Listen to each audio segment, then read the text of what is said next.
Olá galera, tudo bem? Graça e paz. Aqui quem vos fala é o Jonathan Cadiz. Eu estou aqui mais uma vez para trazer um vídeo falando sobre a Palavra de Deus.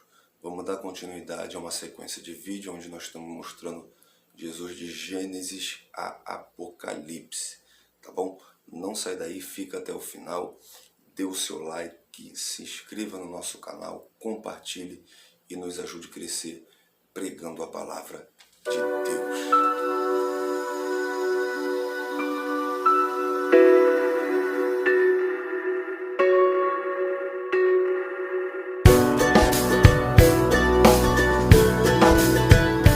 É isso aí, galera. Nós vamos dar essa continuidade essa sequência de vídeos. No primeiro vídeo a gente falou sobre Jesus em toda a Bíblia. Nós falamos como ele é representado em cada livro, né? No segundo a gente falou de Jesus em Gênesis, né? O descendente da mulher.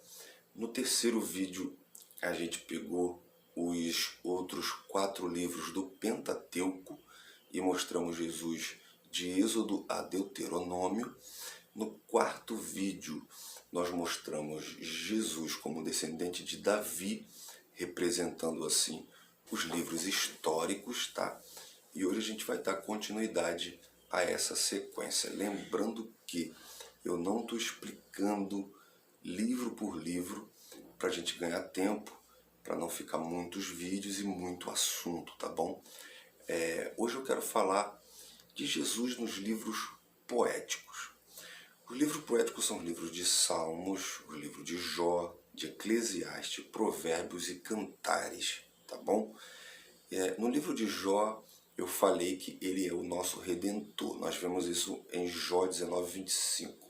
Em Salmos tem inúmeros tipos e símbolos de Cristo, mas um bem forte ele é o nosso socorro bem presente. Salmo 46, versículo 21.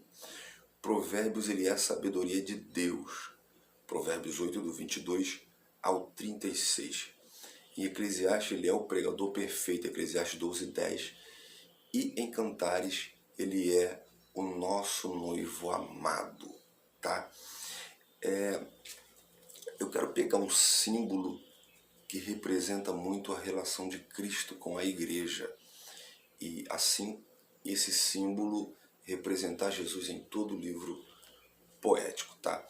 Como eu estou fazendo isso? Eu estou pegando um símbolo mais forte, tá? Um que mais fala de Cristo e trazendo esse símbolo, mostrando para vocês por que Jesus é mostrado dessa maneira e assim representando essa sequência de livros. Nos livros poéticos, eu quero mostrar Jesus em Cantares, tá?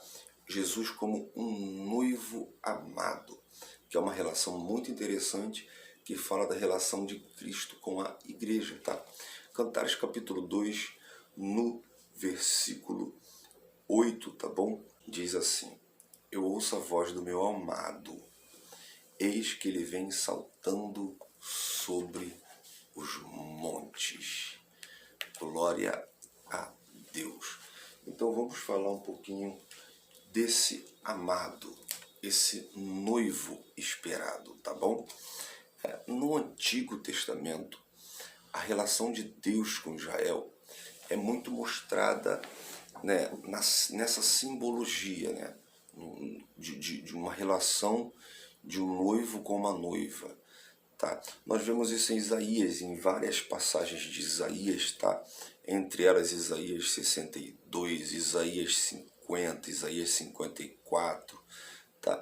Jeremias capítulo 2, nós vemos Deus mostrando a figura de Israel como uma noiva que não honrou com seus compromissos e se esqueceu da sua aliança.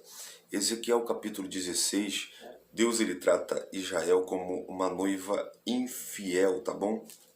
Então Israel ele é simbolizado como uma noiva infiel, uma noiva que não honrou sua aliança com o noivo e se prostituiu, tá? Cantares ele é um livro poético, né? Eu já disse, ele é um livro que ele fala muito de relação, né, de homem com mulher. Quem escreve é Salomão, e ele tem essa relação, e ele é um livro que muito simboliza a Igreja de Cristo, tá? E aqui está simbolizando uma noiva que espera pelo noivo, e ela diz: aí vem o meu amado, né? E ele vem saltando sobre os montes. Paulo, escrevendo aos Efésios, capítulo 5, a partir do versículo 25, ele está tratando da questão de casamento, de relação de homem com mulher. E ele usa o exemplo de Cristo com a igreja. E ele diz: marido, ame as vossas esposas, assim como Cristo amou a sua igreja, se entregou a si mesmo por ela. Tá? Nós vemos também Paulo falando em 2 Coríntios 11, versículo 2. O zelo que tenho por vocês é um zelo que vem de Deus. Eu os prometi a um único marido, Cristo, querendo apresentá-la a ele como uma noiva virgem e pura. Tá? Então a igreja ela é simbolizada como uma noiva que espera o seu noivo. Uma noiva virgem e pura que espera o seu noivo, que é Cristo. Mas por que noivo? Tá? A gente tem que entender a cultura judaica. O noivo, ele pagava o dote pela noiva, ele ia preparar o lugar da morada, ele não veria mais a noiva, e então ele deixaria um amigo que visitaria a noiva. Tá? Esse amigo, ele levaria presentes para a noiva e ele traria notícias da noiva para o noivo. Nós vemos isso em Mateus capítulo 25. Alguns pregadores cometem um erro de colocar ali aquele símbolo como Jesus.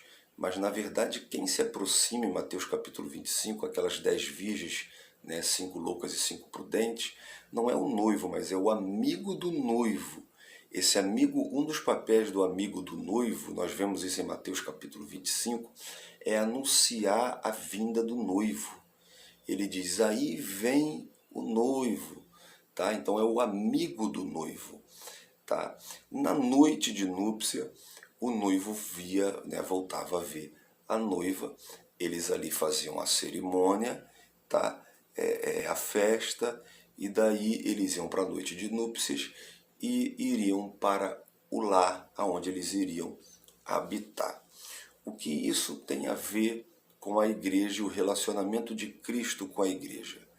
Atos capítulo 20, versículo 28, nós vemos que Cristo pagou um preço pela igreja, ele pagou o dote. Diz o texto assim: ele comprou o seu rebanho com o seu próprio sangue. Tá? Nós vemos também na carta de Pedro, quando Pedro diz no capítulo 1, versículo 18 e 19, não foste com prata, com ouro, qualquer outra coisa corruptível que foste comprado da vossa vã maneira de viver, mas com o sangue de Cristo, o precioso sangue de Cristo. Então Cristo, ele pagou um preço pela sua igreja, tá bom? Depois de ter pagado o preço, ele foi preparar lugar. João capítulo 14, versículo 2. Não turbe o vosso coração, tá? Crede em Deus e crede também em mim. Os discípulos estão aflitos porque Jesus, ele está próximo a ir para a cruz, é próximo a morrer. Aí ele diz assim: na casa de meu pai há várias moradas, se não fosse assim, vô-lo teria dito: vou preparar-vos lugar. Então ele foi preparar o lugar. Aí, ainda no capítulo 14, no versículo 16, ele diz: eu pedirei ao Pai, e ele lhes dará um outro consolador, para estar com vocês para sempre. Então ele foi preparar o lugar, mas ele deixa um amigo. Esse amigo traz presentes para a noiva. Eu separei aqui duas coisas interessantes. 1 Coríntios 12. Paulo diz que todos os dons são todos, mas o Espírito é um. Paulo diz que o Espírito distribui os dons conforme ele quer. Então são presentes trago. Gálatas 5, 22 fala do fruto do Espírito. Então, esses presentes que o amigo da noiva traz, o amigo do noivo, perdão, ele simboliza coisas que o Espírito traz para a igreja.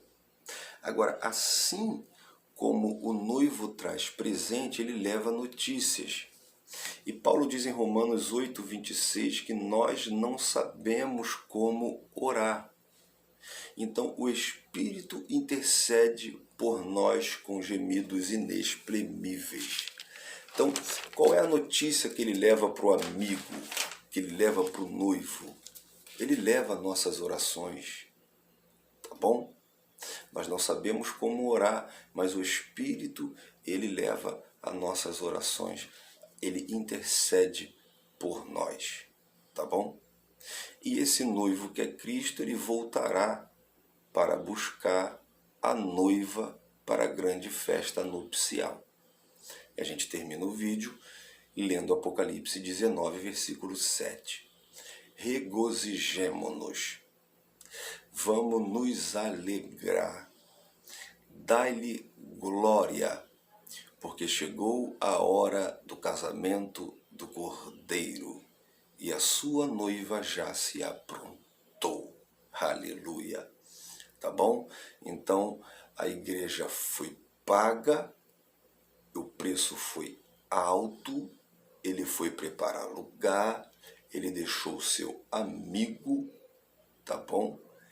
Ele voltará para buscar a sua noiva em um grande dia, onde haverá uma grande festa, tá? Esse é Jesus nos livros poéticos. Jesus como o noivo da igreja. Agora, algo muito importante para a sua vida. Mateus capítulo 5 fala das amigas da noiva, 5 loucas e 5 prudentes, tá? Paulo diz que ele tem preparado a igreja a um único marido. Eu li aqui, lá em 2 Coríntios capítulo 11, e ele diz, como uma noiva virgem e pura. A noiva, ela tem uma aliança, a noiva, ela espera um marido, a noiva precisa ser virgem e ser pura. Isso fala de santificação, tá bom? A noiva precisa estar preparada, Apocalipse 19, 7, a noiva já se aprontou, tá bom? Então sejamos a noiva pura que espera o seu noivo. Esse é Jesus no livro de Cantares, esse é Jesus nos livros poéticos. Fique na paz, Deus lhe abençoe, um abraço.